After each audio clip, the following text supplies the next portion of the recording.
Let me ask you a question. How often have you been scrolling through YouTube or you've hopped over onto Zillow and you're looking at all of those bright and shiny, absolutely gorgeous, brand new construction homes and thought to yourself, I would love to own one of these. I would love to build my own dream home from scratch. Well, today I'm going to walk you through the entire process of what it takes to buy a new construction home here in Idaho. I'm going to outline some of the big key parts of the process so that you have a little bit of an understanding of what you're getting yourself into and how it really can be one of the best decisions that you make. Let's go ahead and get into it right now.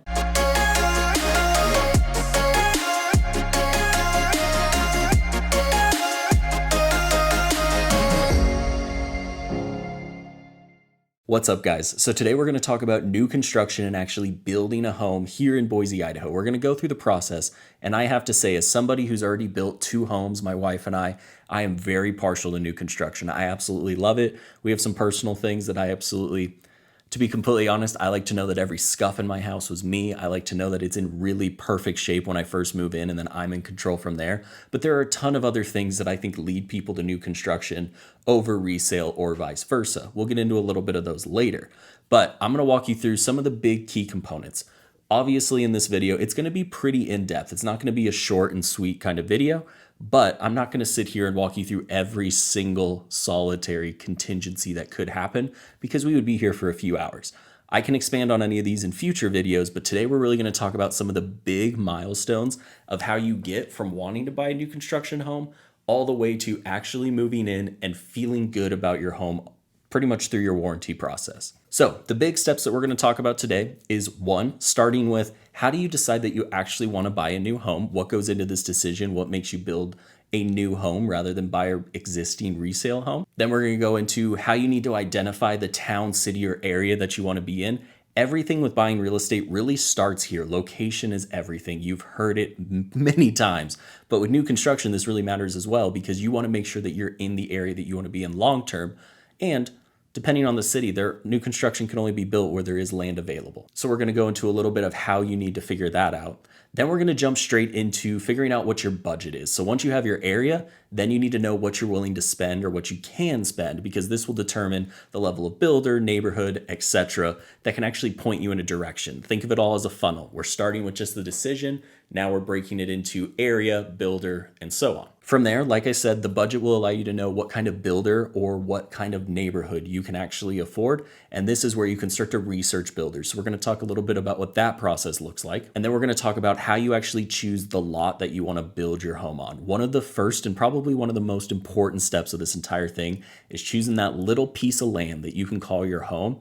What does that look like between each builders, etc. After you choose the lot, we'll go into what it means to choose a floor plan, walk you through kind of what that looks like if you're building a spec home that's already been created, or you're building a fully custom build, a production build, whatever it is. We're going to go through choosing that floor plan, making it your own. And then we're going to talk a little bit about the contracts and deposits that you can expect, what these kind of things look like. We're going to go into what the design process looks like for each of these builders, or at least each of these level of builders, what you should expect through that. And then I'm going to wrap up with kind of walking you through the actual build process, some of the progress meetings that you should expect, what the timeline looks like, what is a new home orientation if you've never gone through the new construction process. The new home orientation is one of the most important meetings that you'll have. We'll talk about the importance of an inspection and then the warranty. And I got a little bonus tip for you at the very end that really can be key when you're building a new home. So this is what we're going to go through. We're going to go through it pretty in depth, but we're going to try and make sure that we're sticking to the short and sweet, making sure that you all are getting the value that you need. Now, all of these milestones that I think are really important come from my own personal experience with building a couple of homes for myself, but also as I'm a real estate agent up here in the Idaho area, I've helped a ton of clients build their own new construction home. And it's something that I absolutely love to do. And it's probably one of my favorite parts of the process. So before we get into this, if this is something that interests you and you're interested in learning more about the Boise, Idaho area, this is Living in Boise, where I try to give you a little bit of that local insight into what it's like to live, work, and play here in the Boise and greater Treasure Valley area. If it's your first time on the channel and that sounds interesting to you, hit that subscribe button down below. Don't forget about the little bell. I release videos like this every Tuesday and Thursday. And like I said, I am a local agent up here in the area. So as much as I love to talk to you about this and make these videos for you, I would love even more to help you with your new construction or your home buying needs. So this phone number, this email, they are my direct line. I'm the one that answers all the calls, texts, and emails. So if there's any way that I can help, I would absolutely love to. But let's go ahead and get started with the first thing that you need to do when you're starting to build new construction. So first things first, we're going to talk about the ultimate starter part of all of this, that decision when you're sitting at home looking at homes on Zillow and deciding, do I want to build a new home or do I want to move into a little bit of an older home? There are pros and cons to both of these. There are people that absolutely love the resale side. There's some opportunity for you to actually make some improvements. It's going to be a little bit more affordable. There are a ton of things. But on the new construction side, which is what we're going to focus on today, there are a few key things that really draw people to the new construction side. First of which, just being the flat out fact that you are getting the newest of everything. If you are building a new home, that means that you're getting the newest features, the newest types of materials. You're getting all of the things that are brand new as of today. And you're also getting new. Like I said at the very beginning of the video, one of the reasons that I love new construction is I know all of the dings in everything, all of the scratches on the floor, everything was in my control. It allows the home to be shiny, fresh, feel really good. It's kind of that new car smell for real estate. It is something that you truly feel that ownership because this home was built for you in particular. And a part of that is throughout the process, you're the one who's in control of choosing everything. Even if you're building a spec home, you're the one that gets to kind of put all of the finishing touches on it. You get to move in and make it your own. Nobody else has lived in that home before. With this, and this is something that is becoming more and more important to clients of mine, is building new construction. You are getting the most energy efficient homes that are available on the market today. Energy kind of sustainability, especially in the home building world, has really taken a ton of steps over the last couple of decades. So the energy efficiency of a home 30 years ago compared to the ones today, there's a pretty drastic difference. And this comes through in your utility bill. So this is something that's a huge plus when you're actually looking at building a new home versus buying something that's a little bit older. And finally, new construction has all of the great lifestyle, everything about it that I absolutely love that we've already talked about. But from the actual value and investment side, building a new construction home can actually be really great for your equity because a lot of times, and something that we'll talk about a little bit later in the video, is you're locking in the purchase price, so the actual value of that home today. In a normal real estate market, for the most part, our market's always kind of appreciating, trickling up, even if it's minimal amounts, which means over the 7 to 14 months that you're going to be building a home, if that home costs 3, 5, 10% more next year, depending on your builder and your actual build level, I would say everything changes when you get into fully custom builds. But depending on the contract that you signed and the builder that you're working with, that price that it is in 5, 10% higher, you aren't paying that. You're paying today's price. But of course, you're moving into a home that has the value of the future. So you get a little bit of almost forced appreciation over the timeline of your build, which can be great for your equity position where you can put 10% down, but let's say you move in with 15% equity, which is a great place to start. But after going through all of that, you've decided that, okay, I'm actually ready to buy a new construction home. We want to build something, whatever that is, we want to go that route. That's something that we're open to looking at, or that is our actual route. Chase, find us a new construction home. From there, where we will start is with really step number 2, where everything with buying a home, relocating to an area, everything starts here, is actually identifying what areas, town, city, kind of where do you want to be? Where do you actually want your house to be located? Because even when we're talking about the Boise area, you can say, I would love to build a new home in Boise. Awesome. Are we talking Southeast Boise? Are we talking the Bench? Are we talking Eagle Meridian? Are you actually wanting to be a little bit farther out in Nampa and Caldwell? Where do you want to be? Because this is going to drive what kind of home is available, how far your budget will go, what kind of amenities are in it. A new construction neighborhood right now in Eagle is going to be very different than the new construction neighborhoods popping up in Kuna, Nampa, etc. I have a full relocation guide for our area that really outlines what each of the cities kind of give you, and it gives you a nice overview of everything.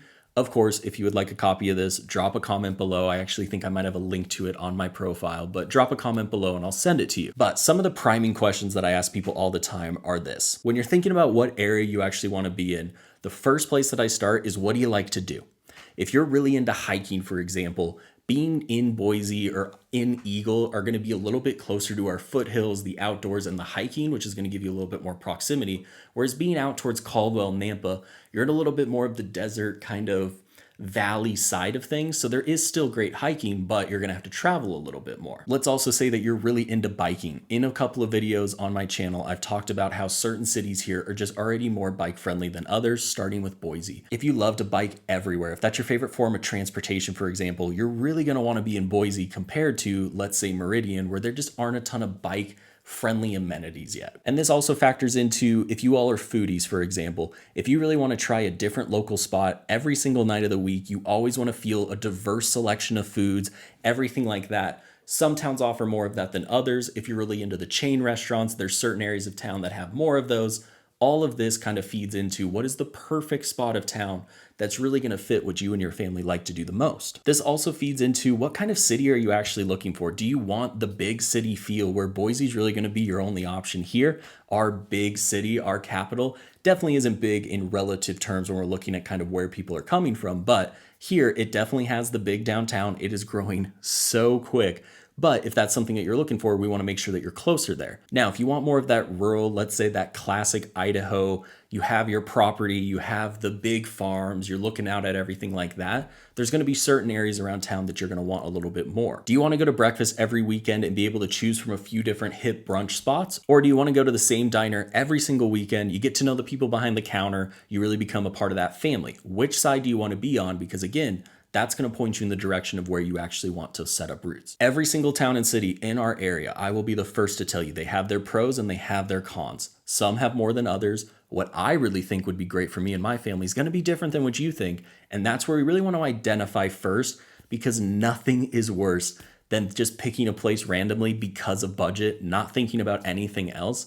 And all of a sudden, a year down the road, you give me a call and you say, Chase, I know we built this home out in Nampa, for example, but we go into Boise 4 times a week. This is just way too far from us. We would much rather have a much smaller home for the same price in there.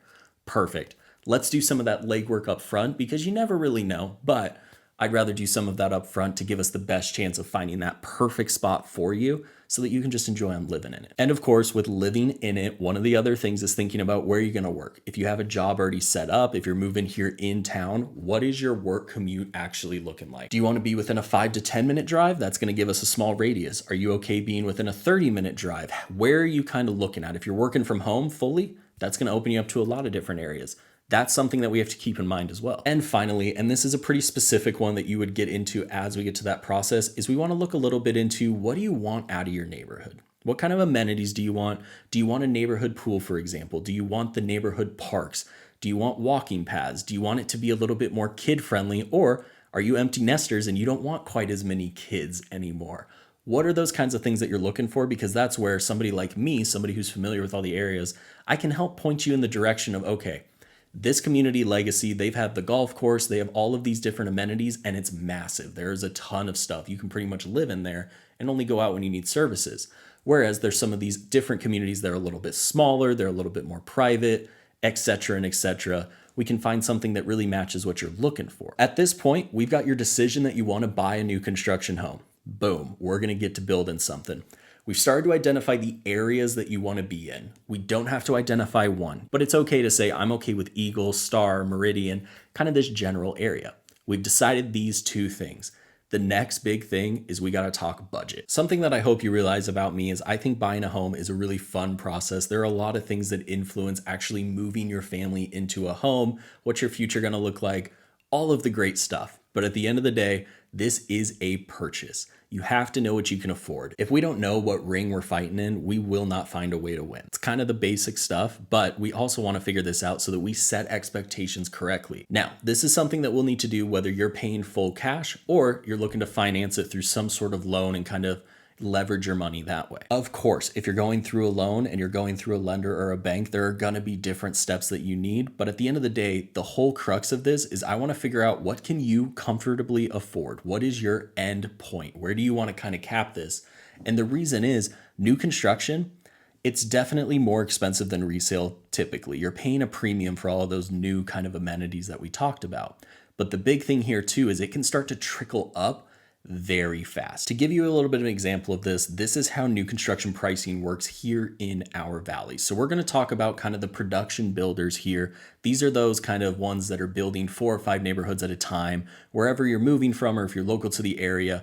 These are builders that you're probably going to be familiar with, or you're going to know kind of your local kind of counterpart when I'm saying this. Here in the area, we're talking more Hubble Homes, Hayden Homes, Toll Brothers. We're talking about the ones that actually have sales offices. They're going to have the ones where sales agents will be helping you. They have a streamlined process. Their entire neighborhood is just that builder. To keep things a little bit organized, I'm going to call these our production builders. Now, I want to be clear, there are different levels through all of this. Some of these builders have a little bit different kind of target market than others, but as far as the process goes, we're going to call these the production style builders. In general, the way that pricing works with production style builders is you start with what's called the base price. This is what you're going to see on all of their flyers. You're going to see it online. You might see it on Zillow. It's going to say, hey, floor plan A. It's a 4-bed, 2-bath, 2,400 square foot home, and we are selling it to you all in this neighborhood for $700,000.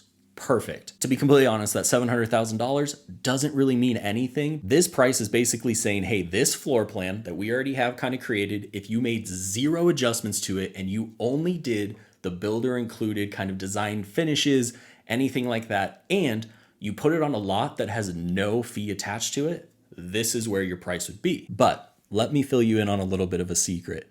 Nobody makes 0 adjustments. Even the most budget conscious of my clients always add something. So the basic equation that we go through is we have base price, which is where you're going to start with. So in this example, let's use 700,000. The first thing that we're going to put onto that is we're going to identify where in the neighborhood, which lot do you want to be on. A lot premium, which we'll get into a little bit later, is we're actually going to talk about what is the cost of this lot versus this lot. Some lots are more desirable than others. But let's say that you pick one that's kind of middle of the pack in a neighborhood, and let's say that the lot premium for this neighborhood, an average one, is $25,000. So we have 700,000 plus the lot of 25,000. That's where we're at right now. Next, we're going to go to the design center. We're going to walk through their design process. This is where you get to pick out what level of flooring do you want. Are you okay with the sheet vinyl throughout the house, or do you want luxury vinyl planks? Do you want actual hardwood? Which color do you want? What level of material do you want? All of these things that you get to choose. Every single builder has their kind of standard features that are included, and this kind of is where that differentiates their target audience. Once you identify what the actual included features are, anything that you want to add on to that, if you want to add things to it, or if you just want to up the quality, there's gonna be a little bit of a premium there. This is where there can be some big variance from client to client on what they actually want. I've had clients do all of this more for like a $400,000 home. They spent about $4,000 on the upgrades, and that was it. They stayed budget conscious. They moved on. I've also had ones who have a little bit more of that pricey home around that 800 to 900,000, and they've spent another 150,000 on upgrades. It can differ wildly, but when we're talking about all this, I know it can sound overwhelming, but the cool part is you are in control. Everything about this process, if you just want to pay base price, you are the one that decides that. If you just want to pay base price and you want to get a little bit of a better lot, stop it there. You decide that. If you want to spend $400,000 at the design center, you decide that. But as far as an estimate goes, for a $700,000 home, I think pretty easily you're probably, depending on the builder, going to be adding, let's say, $40,000 worth of upgrades. And quick side note, something that I kind of glossed over, depending on the builder, this is also where you can do structural upgrades. So this is, for example, if they already have a 3-car garage, but you want to have an RV bay instead of just the normal 3rd bay, there's obviously a cost included with that. That would be kind of included in this structural design upgrade area. So for this example, that price that you saw on the internet that said $700,000 for floor plan A, it's actually going to be $700 and around $65,000 is what we're actually going to end up with. This is why, as an advisor and somebody who brings my clients into these builds, I like to know what your actual budget is, because I'm not trying to get you to spend the max of your budget. If that doesn't work for you, it's not my job to spend your money for you. But I am the one who gets to sit in the design center as you're falling in love with this faucet and this flooring and everything. I get to be the one to say, hey, you all said that you wanted to stay under $725,000. We're creeping up to $765,000. If you really want the floor, you do it. You all are in control. But I just want to let you know, like, that's kind of where we're at. Do we want to prioritize? I want to make sure that you have that wiggle room, because sometimes you can get that home that you absolutely want, but we need to start with the base price just a little bit lower. We want to make sure that we have some of that wiggle room so that you don't get to the design center and you feel like you're just settling for the home, because especially when we're talking new construction, I want you to fall in love with this. Now, budget will also help determine what level of builder, what neighborhood, as well as what kind of building process we can actually afford and what we should be looking at. Like I already talked about, we have our production style builders. Those are the ones that you're going to have a little bit more of this streamlined process with most of the time. And again, it can really differ a lot based off location as well as the specific builder. There's a huge range of builders here in the area, but these are going to tend to be a little bit more affordable than as we get into kind of the other types of builds that you can have. I'm not going to go into as much detail as to what the pricing structure and everything looks like for these next ones. If you have specific questions, drop a comment below, or of course, reach out directly. I can make more videos on this, whatever it is. Outside of production style, we have a few others. First thing that we have is the kind of what we call the semi-custom level of home builders. These are the ones that are going to build a little bit higher level of home, kind of just closer to that luxury style of home. But they're going to be the ones that say, hey, we have these floor plans to start. You can make a lot more adjustments with these. A lot of the production style builders, they have their ways that you can make adjustments on your office. You can do dual doors, you can do closed doors, you can add a closet. The other one might be able to actually change where the door is on the wall. Do they want to make the bedroom bigger? Kind of those kinds of things. They can customize it a little bit more to you, but this is not fully custom because they still have their process. If you want that fully custom where you get to choose exactly where everything goes, you want the bedroom to be 16 feet by 16 and a half feet, you can actually do that. This is the process where you're going to go through and you're actually going to meet with an architect, go through all of this. That is, of course, going to cost you a little bit more money. The reason that the cost kind of goes up is you have to think of it from the builder's perspective. The production builders, they have their floor plan, they have their lots, permits are typically already ready. It's a little bit more of a streamlined process, which is more affordable for them. They can pass that on to you. As we get into the semi-custom, there's a little bit more that goes on behind the scenes for them. Therefore, they give you a little bit higher quality product. We are, of course, going to pay for that. And then we get into custom, and this is the most expensive version just because everything is so customized to you. This is also where that higher level quality of builder, these can get into those $1 million, $2 million homes pretty quick, depending on where you're actually building. And with all of that, we would also want to, at this step, figure out how you're actually going to plan on financing the home. Every single builder does this differently. Some will need you to carry a construction loan throughout the process. Others, they'll carry your financing for you, and you'll pretty much put a deposit down up front, and they will just have you kind of close on the home and pay everything, just as if you were buying a resale home. Okay, now that we have your budget figured out, we're going to jump into actually researching those builders. We want to find the person that you actually trust to put this home together. They are going to put your dream together. We want to make sure that you spend some time actually finding the one that you trust, that you really like their design style, but also that you like their quality, you like their process, all of these things. Something to keep in mind here is depending on the neighborhood and the area that you're looking at, some neighborhoods, for example, there's a few on my channel, we'll use Stag's Crossing, Homestead, some of these more luxury, semi-custom neighborhoods in particular will have these massive neighborhoods with all of these lots that are available. But a lot of times they'll have a builder team. They'll have 4 or 5 builders that are in this subdivision, and they have assigned to them, each lot is assigned to one person. So we could have builder A has lots 1 through 20. They'll be spaced out throughout. Builder B will have 21 through 40, etc. So a lot of times when you're actually looking at the lots, you're also going to be looking at which builder you want. But for the most part, when we're looking at a subdivision, we'll kind of look and say, okay, we really like 3 out of the 4 builders. We like all of the builders. We only like 1.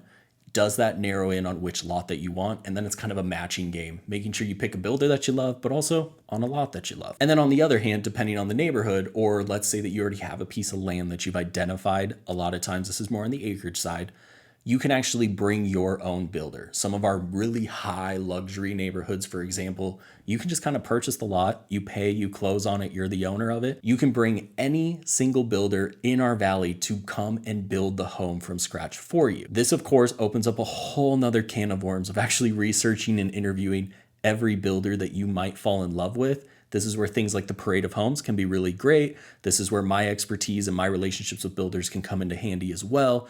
All of it is kind of a matchmaking game to make sure that, again, you have somebody that you're trusting to actually put your dream together. What you want to have happen, we need to put that onto paper, and they need to make it come to life. So this is a big important decision. Once we kind of identify which builder that you want, we're going to get into the nitty gritty and we're actually going to choose the plot of land that you want to build your home on. We're going to choose your lot. This is something that I've already talked a little bit, but this is where we're actually going to identify exactly where you want to be. And this is a huge decision because at the end of the day, the actual location and the land that you pick really matters to your overall happiness, but also to the value of your home down the road. Things that'll impact this decision are going to be the size of the lot. Do you want a quarter of an acre? Do you want a half an acre? Do you want the normal kind of fifth of an acre size lot? What are you really looking for? It's also going to be the location. Do you want to back up to the common area? Do you not want to back up to the common area? Do you want to be close to the pool? Do you want to be as far away from the pool as possible? What do you want out of your lot and what are you willing to pay for it? Because of course, neighborhoods, let's say that they back up to the quote unquote main road. There's going to be a strip of homes that back up to that road. Those lots are going to be a lot cheaper just because they're less desirable than the ones that are kind of tucked back away on the cul-de-sac. Which one do you really want to be? Again, we're kind of playing a game of balance here. And that's where you'll determine, okay, am I willing to pay this lot premium? Or if we're going the kind of other route where you're actually going to purchase a lot yourself, am I willing? Do I see the value in this land? Once you have your lot picked out, we're going to jump straight to that floor plan. Or we're going to talk about actually creating your floor plan from scratch. If you're going to do that fully custom build, this is something that we will talk a lot about one-on-one because it's such a personalized process. That's really where you're also going to want to start with still researching some builders who have plans already put together to give you a starting point. You don't need to completely come up with it on your own. But we're going to narrow in on how many bedrooms do you want? What size of home do you want? Do you want single level, 2-story? Do you want a 3-car garage? Do you want the kind of open great room concept, or do you want it a little bit more segmented? Whatever it is, this is where we narrow in on where do we want to start? Where do we want that floor plan to begin and what upgrades might be available to make that home perfect? Do you want that single level? But hey, we would really love to have that movie room upstairs. Let's find one where you can do the single level and you might be able to upgrade that above the garage bonus room, for example. And again, when we're talking about base price, like we talked about in the budget section, prepare for upgrades. Don't max yourself out just from the beginning because I can guarantee you, I've done this enough, you're gonna wanna do upgrades and nothing is worse than feeling like you are leaving something on the table. Once we have all of this picked out and we've started to put the pieces of the pie together, this is where we're going to get into the actual contracts. We're going to do all of the paperwork and we are going to formally get this process started. This is an extremely exciting time because everything is starting to culminate and you can feel that it's becoming real. It's also one of the most overwhelming times because you have to go through all of the contracts, the paperwork. You have to actually know that this is where we're putting our skin in the game and we're now trusting this and we are all in. But of course, this is where somebody like me will be there with you every step of the way to kind of walk you through everything, make sure that you know exactly what you're getting in for, make sure nothing catches you off guard, make sure that you are being protected, but also take as much of that stress off of you because I want you to continue to think about that dream and have all of the fun that you possibly can. This is also where you're going to jump in and have your first deposits. Like everything, hopefully you're getting kind of the overall theme here. This is going to depend a lot on the builder that you're choosing. More of those production or those semi-custom ones, you're probably going to want to expect to have a deposit. It's the same as our earnest money. Basically think of it as that good faith deposit that you're putting some skin in the game because you actually plan on closing on the home. These are always a little bit higher than a resale because the builder in these instances where you're doing these deposits, they are fronting you. They're pretty much financing the purchase for you. You're going to give them the deposit. They're going to do everything else and then you're going to pay at the end. Because of this, for those production levels, semi-custom, some of the spec homes, you're going to be looking at 1 to 2, sometimes 5% of the purchase price. I would probably estimate on average around 2%. This will differ a ton builder to builder, but just for your kind of estimates when you're putting some numbers together, start there. Now, if we're looking at the actual fully custom side, I'm gonna be completely honest, you're gonna wanna make sure that you have at least 15 to 20% upfront to be able to put in because if they're doing fully custom, there's so many other charges that have to be paid by someone just to even get the ball rolling, for example, the architect. But something to keep in mind, and I talked about at the very beginning, this contract is also where you are putting into contract the price that you are going to buy the home for. This is huge because you don't have to live in this limbo world for the next 7, 8, 9, 10, whatever, however long the timeline is, months, until you know what you're actually going to pay for the home. In most cases, this is great because the market typically does trickle up over the course of your build, but there are instances where it does start to go down too. So it is the two-edged sword, but I will tell you, 90% of the time, everybody is so happy because they get to lock in at this price. They get to close when the value's here. This is equity for you. And side note, we saw it last year. If ever the market starts to trickle down throughout your build, that's where someone like me can kind of work with you and advise you on, okay, this is where we're at. Right now, you're purchasing a home that you agreed to put into contract here. Right now, the value's more here. We're a little bit over leveraged. One, do we care? Do you love the home? If it's fully custom in particular, you're building the home for you. Do you really care? Number two, though, what can we do with the builder? Is the builder willing to work with us? Do we need to back out? At certain times when the math's not mathing, we just have to back out. We have to move on to something else. What are we losing at that point? All of these things. Those hard kind of conversations, that's part of what I'm here for. But of course, that's not the main focus. Typically, that never kind of comes into play. So once we sign these contracts and we actually get the ball rolling, we're going to go into probably here the design center. We're going to make those actual design choices that we've already talked about. Depending on the builder, some will have you go into the design center before you sign contracts. Others will want the contract first and then you go into the design center. Then you kind of add that cost later. Regardless, these kind of happen around the same time. And this is where, again, you're picking everything that you want your home to be. This is a big part of choosing your builder, their design center. Some builders have vast design centers that have every option that you could possibly want. Others have very small selections and you're going to feel very limited. This is something that we'll want to keep in mind when we're actually researching those builders so that you can feel comfortable knowing that you were able to pretty much choose everything that you wanted. As a part of that process, you also want to identify, I talked about it earlier, the included features, because some builders might have floor plans. For example, we have builder A here. They have a 3-bed, 2-bath, let's say 2,000 square foot base plan, and it's $650,000. Then you have builder B here, same exact floor plan, same exact kind of dimensions, everything looks roughly the same, but theirs is about $50,000 higher on the base price. Most people are gonna look at that and say, well, why would I spend 50 grand more? I'm gonna go with this option. And I'm gonna be the first one to tell you, if they are actually identical, go with the cheaper one. There's no reason to spend money you don't have to. Of course, there might be circumstances where you just like this builder, whatever it is. But at the end of the day, I'm there with you. I don't want to spend money I don't have to. But what I want you to consider is looking at those included features. Let's do a quick scenario. This one is $650,000. This one's $700,000. But when we look at the builder's actual included features, what are the upgrades that are just no-brainers for you? Let's say that you absolutely need a 3-car garage. You know that you want actual quartz countertops in your guest bathroom, your powder bath, everywhere. You know that you don't want any carpet in your main area. These are some upgrades that I would say 80% of my clients do. So let's factor these in. Let's say with this builder, the $700,000 one, they include all of this. Every single home that they do already has a 3-car garage. They don't put carpet in your great room. They actually put the hard surface, the hardwood floor, LVP, whatever it is, they run that throughout your main floor. And as a part of their features, they actually in this subdivision include quartz, granite, whatever you want to do in your powder and guest baths. So there is no laminate countertop anywhere. And then we come over here to the quote unquote cheaper one, the $650,000 one. But we start to realize that, ooh, the floor plan that you asked for, they can do a 3-car garage, but it's going to cost you $10,000 more. It's just a small upgrade, just a small one. Oh, also, we have carpet pretty much everywhere except for the kitchen, the main hallway, and the bathrooms. But we don't want that in the great room or the office. Okay, we can do that. Let's go ahead and add in kind of the hard surfaces throughout the main floor. That's going to cost you another 10 grand. And then actually we started to think about, we want to put the quartz in the guest bathroom and the powder bath. What's that going to cost us? Well, we only include laminate on this one. So that's going to cost you, and these are very rough numbers, another 5 grand, for example. You can see all of a sudden, depending on what's included and what isn't, if you know that these upgrades are going to be there, they're not really optional for you, these base prices can start to get a lot closer. So it's a very basic idea, but I just always counsel my clients, start with the base price. That's going to give us that realm that we want to be in. But let's really dig in deeper and make sure you're not just paying the exact same thing. If you really like the builder more, let's go that way.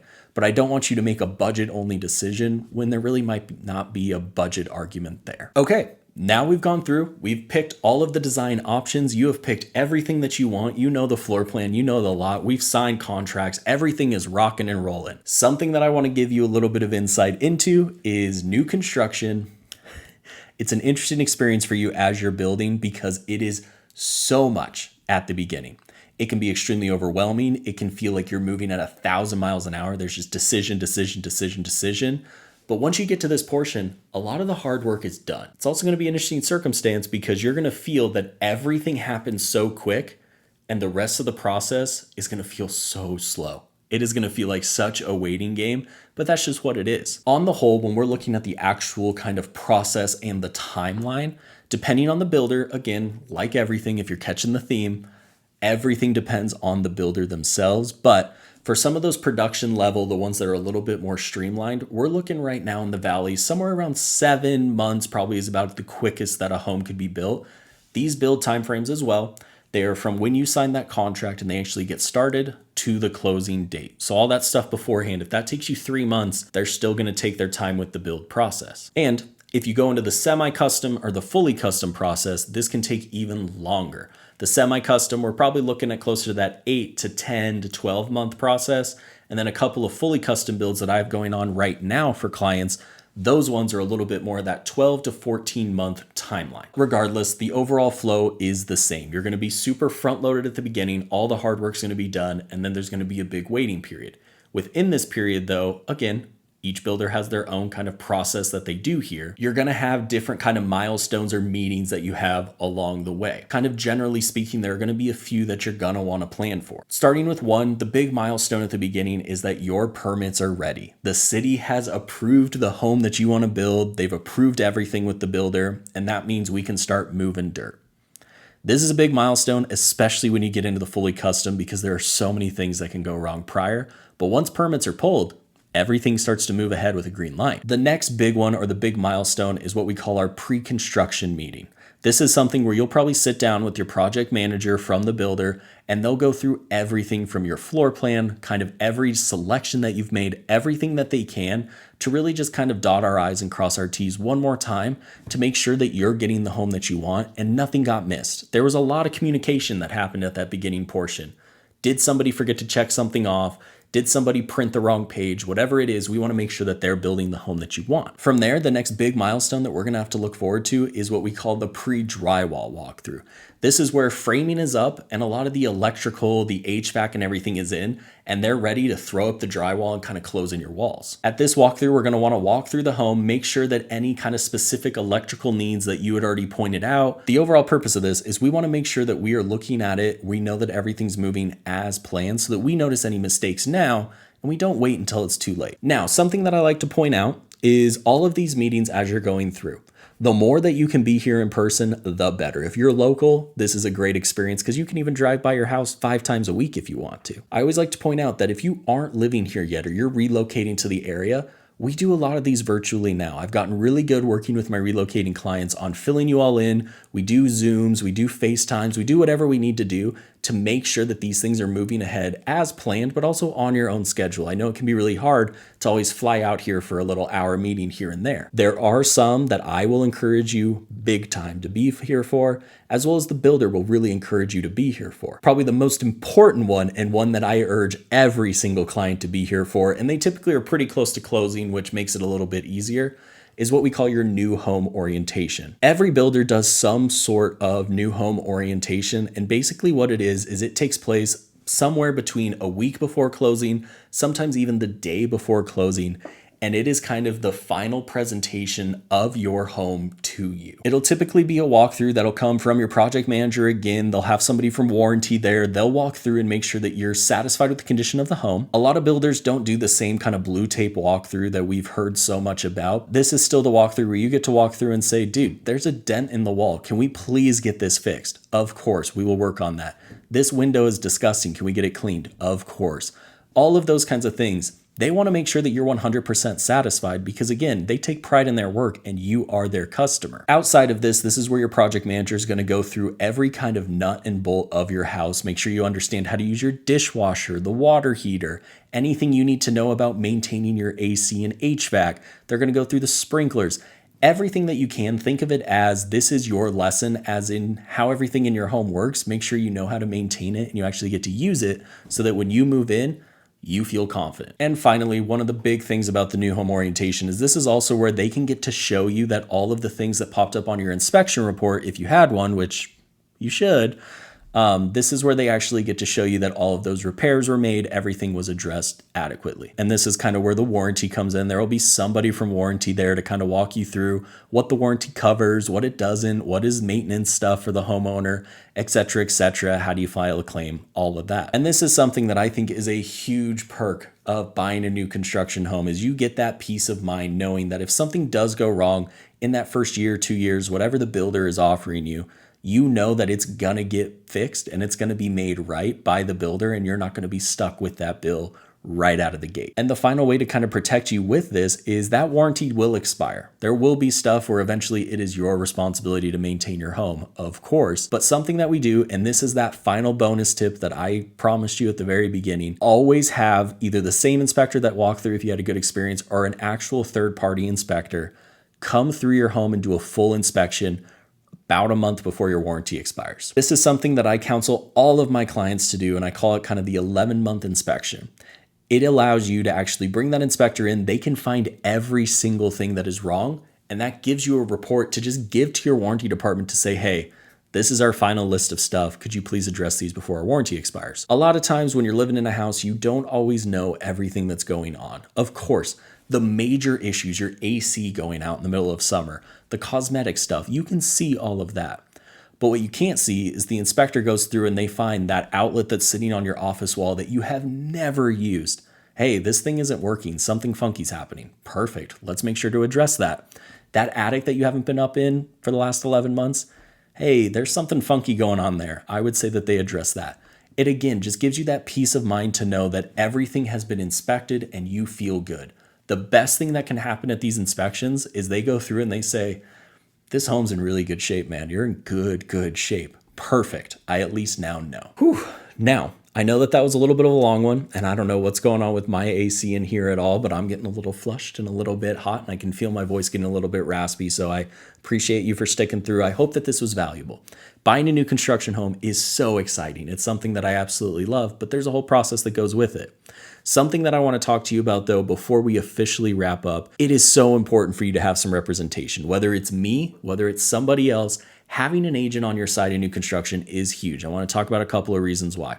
It can be super tempting for people to go out and either just do it unrepresented and go directly to the builder, or use the builder's agent because of the convenience. A lot of times, and this is a big misconception that we deal with a lot, people tend to think if they go to the builder without an agent, they're going to get some massive discount. They're going to save some money because, hey, I'm not bringing an agent to the table. The tough part about this is builders, especially in our area, but pretty much across the board, they factor into all of their base prices, everything. They factor in you bringing an agent and already having that representation. It's a part of their business plan. So a lot of times, whether you have an agent or not, your price is the exact same. If you can actually go to a builder and say, hey, I'm not bringing an agent, I would like 3, 4, 5% off of my purchase price. If they say yes to that, do it. Do not call me. Do it. Save your money where you can, but I will guarantee you most of them will not do that. Also, on the flip side, actually using the builder's agent, I work with a lot of builder's agents here. Most of them are very good at what they do, but something that you have to keep in mind, most of them work for the builder. This is important because during this long process that we talked about, a lot of things can go wrong. I will be the first one to say 95% of the time, this is a super smooth process. You have a great time. Everything goes great and you move into the home of your dreams. But that 5% of the time, and let's use last year as an example, 2022, 2023, the market completely tanks. The value of that home that you're buying goes down 20 to 25%. If you don't have somebody in your corner to actually negotiate for you, you're gonna feel stuck. Maybe you don't know as the actual consumer, hey, I can go back and negotiate. I don't think they're just gonna give me money, but they might pay for my landscaping. There's different things that we can get. If you're working with the builder's agent, you go to them, you're pretty much asking them to go to their boss and say, hey, this person, they want $50,000 off of their home price. Boss says, no, we're not doing that. How can you possibly expect reasonably for them to go to their boss and say, no, we're doing this for them? That's my job as your representative, as the person that is working for you and only you. And outside of that, I feel that you're owed representation. These are big purchases, probably one of the biggest purchases that you're going to make in your life. Having someone in your corner to protect you throughout all of this, it comes in handy when things do go wrong. With all of that being said, I absolutely love getting my clients into new homes. It is one of the best experiences when things go right. And for the most part, everybody is so happy once they get to the finish line. If you have any questions about building a new home, any of the builders here in the area, anything that I covered, whatever it is, this is my phone number. This is my email. I answer all of these. I am the one that gets all of these calls, text, emails, whatever it is. If there is any way that I can help, I would absolutely love to. As always, I hope that you got some value out of this. And until the next one, I'll see you there.